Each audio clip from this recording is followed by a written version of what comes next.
and welcome to the Direct Selling Success Podcast. I'm Anna Green, and I'm here to share with you tips, tricks, and training on network marketing done right.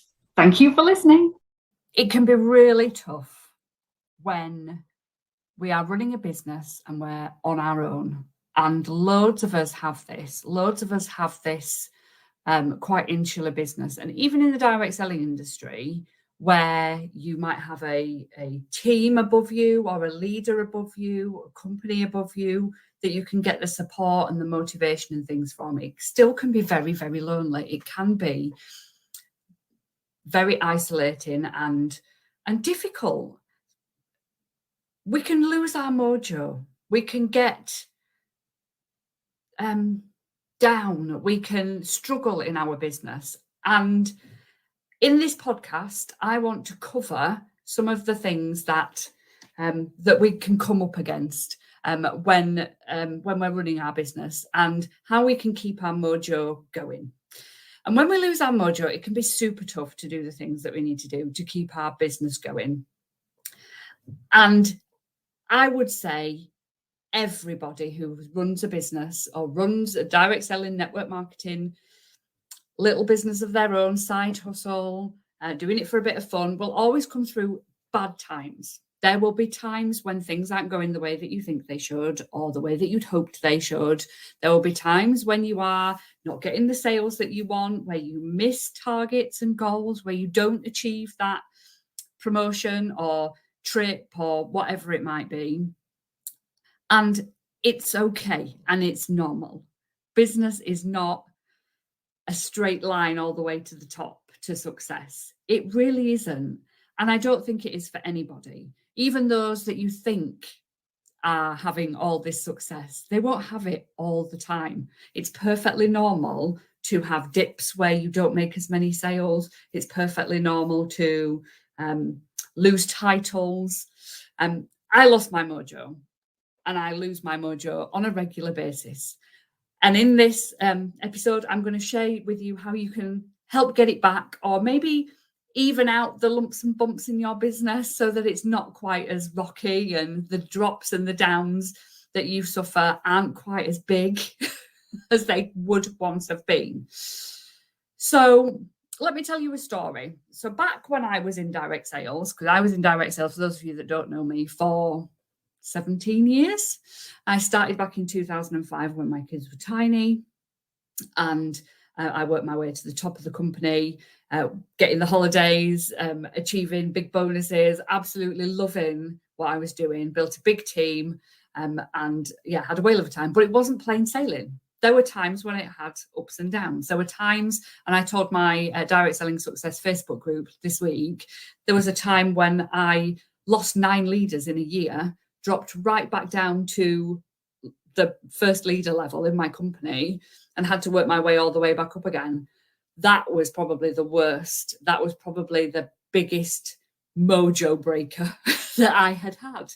And it wasn't the first, and it certainly wasn't the last. I think the difference between somebody who has massive success in any business or in life, and the difference between them and somebody who doesn't, is their bounce back ability, their recovery of their mojo. And if you can crack this, you are onto a winner. Life is not all roses and breezy and lovely and fantastic. Business is not all that either. We have to learn to manage these dips. So let me tell you about the first big blip that I had in my direct sales business. So back in 2009, I think it was. Yeah, 2009. We'll go 2009. Might have been a year out, but, it's irrelevant. I had made leader. I made leader for the first time. I was over the moon, absolutely loving life. I had my own little team. And in that team, I had a lovely lady who also wanted to promote out as a leader. She wanted it just as much as I did. She wanted that recognition. There was a trip on offer to somewhere in Europe that we could go to together if she made leader as well. She was so excited and so driven. And I was as well. And we were both really high on the mojo. Lots and lots of mojo there. And that next few months, we worked really, really hard together, me building my team and me leading her to build her team. And she promoted out as a leader just before the trip qualification ended. And we both were awarded with this amazing trip to go away. All she had to do, and I had to do, was maintain as leader. So she had to keep her sales figures and her team active. I had to keep mine active for 2 months. That was it, 2 months. And then we could go on this amazing trip away, 5-star luxury. It was going to be phenomenal. What happened was not us going on the trip. What happened was this lady, this leader, just stopped. She stopped doing anything. She'd hit the leader level and she stopped. And for some reason, she stopped talking to me. And for some reason, she went and hid. She left her team to me. She just disappeared off the face of the planet.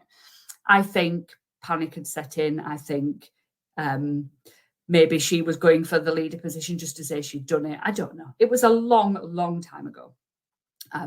And it was my first experience of something going badly wrong in my business, how I thought anyway. And I also felt sorry for her. So to cut a long story short, we didn't go on the holiday. She dropped out of the business. Somebody in her team promoted out as my next leader, which was amazing, but totally irrelevant to this story.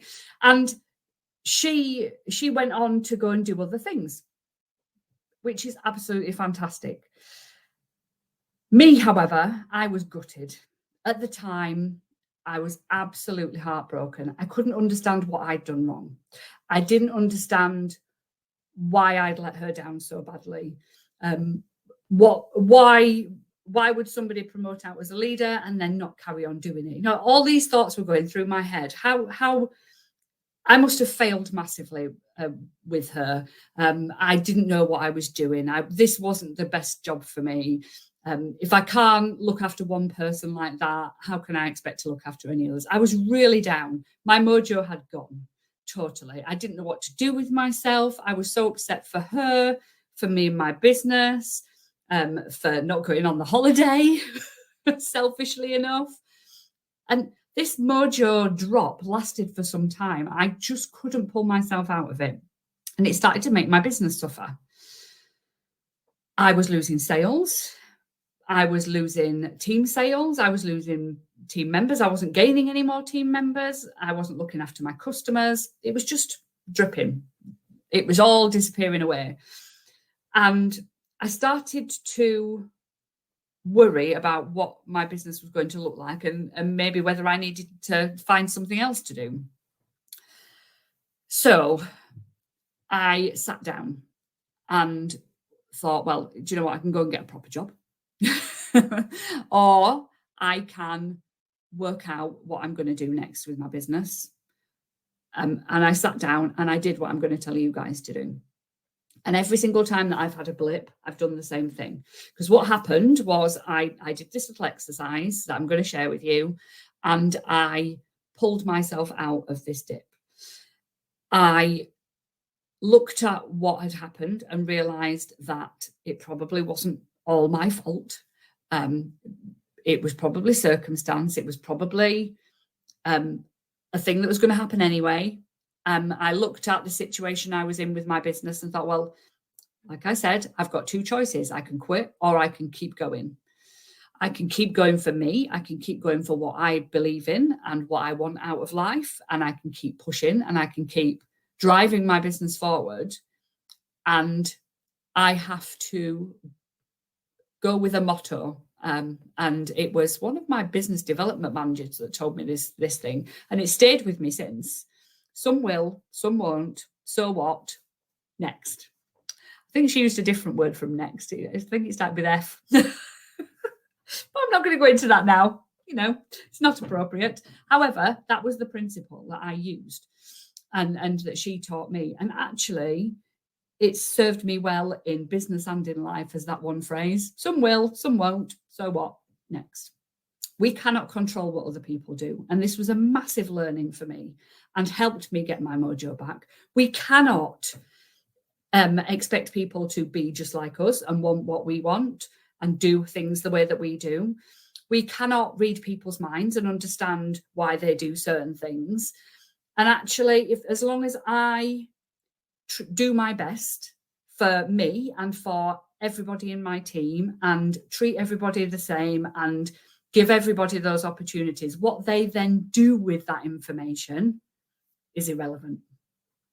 I can just be there for them to motivate and to inspire, to give them the training that they need and the support that is available to them so that they can access it and do what they want with it. So that was a massive learning for me. And that helped me get my mojo back. But the main thing that helped me get my mojo back is what I am going to teach you right now. So this is an exercise that you can do. It doesn't take particularly long. You can take as long over this as you want to.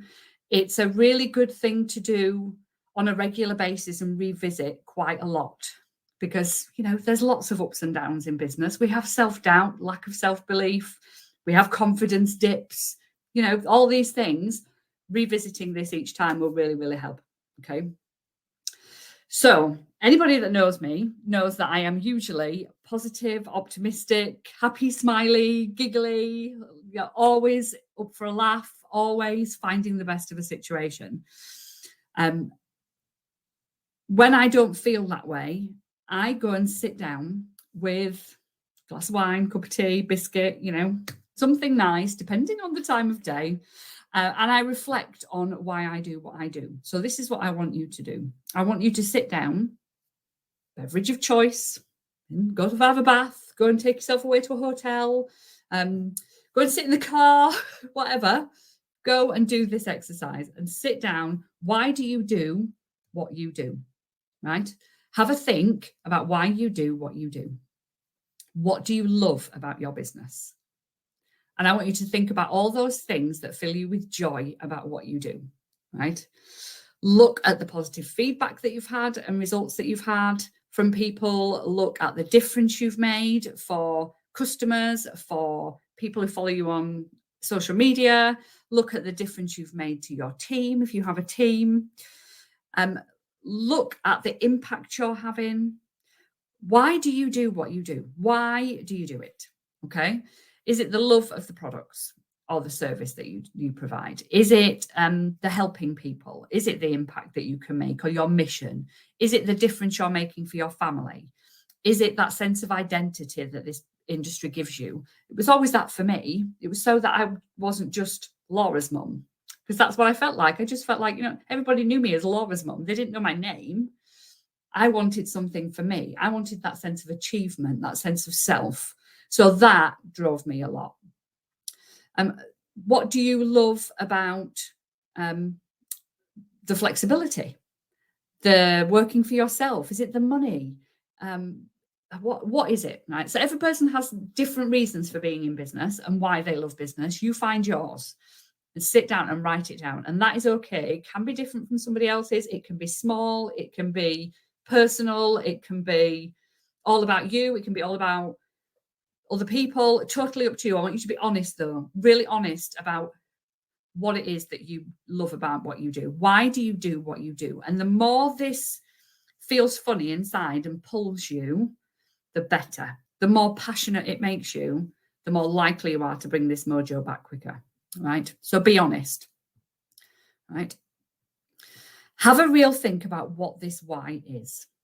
Delve into those feelings behind that why. Those feelings, like I just said, are what are going to pull you out of your dip. Bring it to life. The stronger you're attached to your why, the more power it will have. Okay, and write it down. I used to write down why I do what I do every single day. Every single day. I still do a little bit now, not quite as much because it's kind of automated now after so many years. But if you've never done anything like this before, keep writing it down. Have a picture of it, create a pretty collage or a vision board or something visible that you can revisit over and over again. Maybe put it as your screensaver on your phone. Totally your choice. And when your mojo dips, keep revisiting it. Keep taking a look at it. Keep remembering your why, reframe, and go again. And that reframe bit is another crucial bit.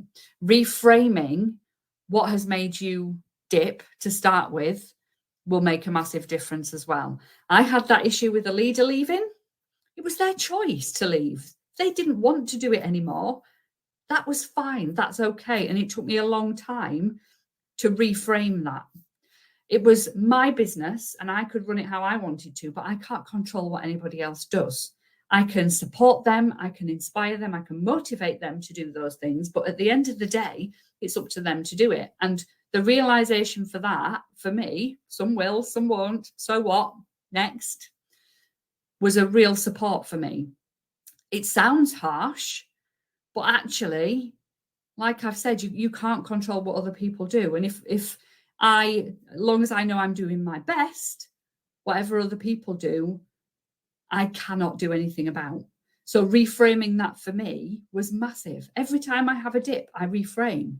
So recently, a similar thing happened. I promoted a course. I had this amazing course, which I thought was going to be the best thing ever. I put it out there.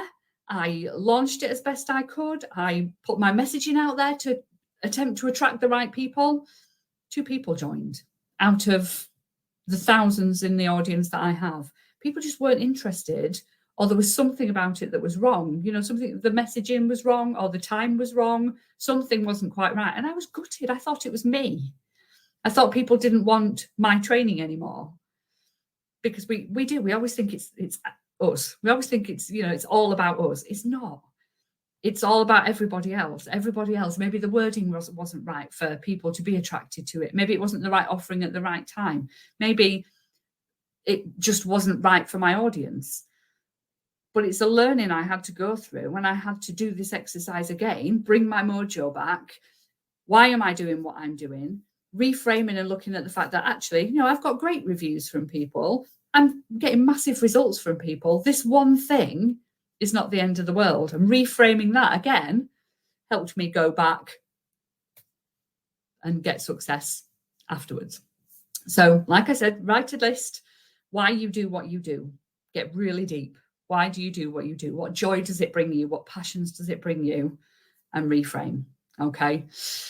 So if you want more help bringing your mojo back, whether that is through wise words, training, support, motivation, I am here for you. You can find my links below. There's all the information in the show notes. Please do get in touch and make sure you head to my Facebook group, Direct Selling Success, Support for Network Marketers, Direct Sellers, Affiliates, etc. In there every Wednesday, I go live with a mini training, insight into business, just for direct sales consultants and leaders. I would love to see you in there. Have an amazing rest of your day.